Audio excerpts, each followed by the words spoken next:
नमस्कार दोस्तों, मेरा नाम है योगानंद। किसी ने बहुत ही अच्छी बात कही है कि अवसर और सूर्योदय में एक ही समानता है। देर करने वाले हमेशा इसे खो देते हैं। आज की कहानी है राजकुमार नाम के लड़के की, जो मिडिल क्लास फैमिली से था और वह 12th क्लास तक अपने स्कूल में टॉप किया करता था। बहुत ही होशियार बच्चा था। उसके फैमिली वालों को उस पर गर्व था। फैमिली को लगता था कि यह बच्चा जब बड़ा हो जाएगा तो कुछ कमाल करेगा, हम सभी लोगों की लाइफ बदल देगा। लेकिन वो लड़का जब 12th क्लास पास करके कॉलेज में गया तो उसकी लाइफ बदल गई। उसके आसपास ऐसे दोस्त आ गए जिन्होंने उसे बिगाड़ के रख दिया। देर रात तक पार्टी चलने लगा, घर वालों से झूठ बोल करके पैसे मांगने लगा। एक दिन घर वालों ने इसको समझाने की कोशिश की, लेकिन यह उल्टा घर वालों को डांट दिया। आप मुझे ज्ञान मत दीजिए, मुझे सब कुछ मालूम है, आप शांत रहिए, मैं अपनी ज़िंदगी जी लूँगा। फिर घर वालों ने कुछ नहीं बोला। इस तरीके से उसने अपने घर वालों को सुनाया। 1 साल के बाद जब रिजल्ट आया तो राजकुमार 2 सब्जेक्ट में फेल हो गया, और जब यह फेल हुआ तो यह बात इसके ईगो को हट कर गई। जो लड़का 12वीं क्लास तक टॉप करता आ रहा था, वह कॉलेज में जाते ही फेल हो गया। वह फेल कैसे हो गया? और यह जो फेल होने वाली बात थी, इसके मन में, इसके दिमाग में इतना घर कर गई कि एक घर में बंद हो गया, एक कमरे में बंद रहने लगा। घर वालों से बात करना बंद कर दिया, दोस्तों के फ़ोन उठाना बंद कर दिया, यहाँ तक कि बाहर आना जाना तक बंद कर दिया। राजकुमार धीरे धीरे डिप्रेशन का शिकार हो गया था। उसे ऐसा लग रहा था कि उसकी लाइफ में यहीं पर ही ब्रेक लग जाएगा या सब कुछ खत्म हो जाएगा। राजकुमार जिस स्कूल में पढ़ता था, जब वहाँ के प्रिंसिपल को यह बात मालूम चली तो उन्होंने उसको अपने से मिलने के लिए बुलाया, डिनर पर बुलाया। यह प्रस्ताव राजकुमार रिजेक्ट नहीं कर पाया, उसको मानना ही पड़ा। फिर एक दिन प्रिंसिपल साहब के यहाँ शाम को राजकुमार पहुँचा और राजकुमार ने देखा कि प्रिंसिपल साहब गार्डन में बैठे हुए हैं और ठंड का समय था तो आग जला के हाथ ताप रहे थे।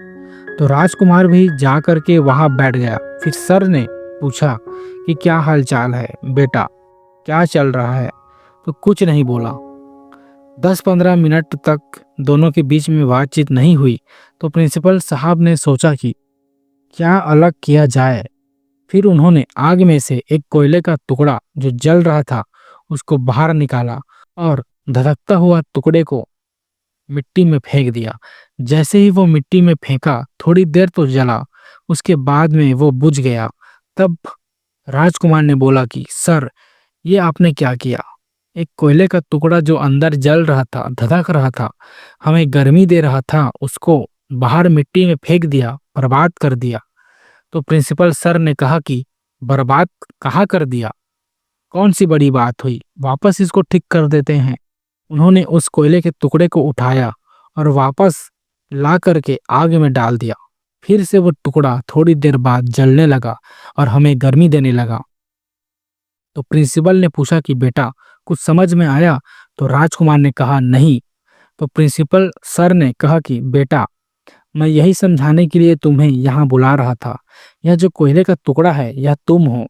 जब तुम आग के जब तुम आग से बाहर आए, यानी गलत संगति में आए, यानी मिट्टी में गए तो बुझ गए, लेकिन वापस आकर के जल सकते हो।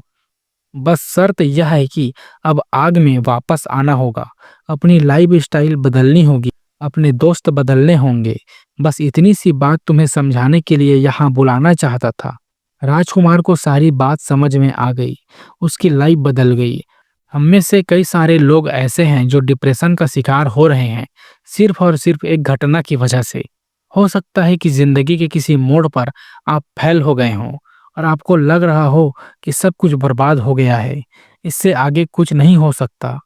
एक शायरी मैंने पढ़ा था जो मुझे बड़ा पसंद आया कि लाइफ गोज ऑन, यानी जिंदगी चलती रहती है। सो जस्ट कीप गोइंग, तो चलते रहिए, सब कुछ अच्छा होगा, ये विश्वास रखिए।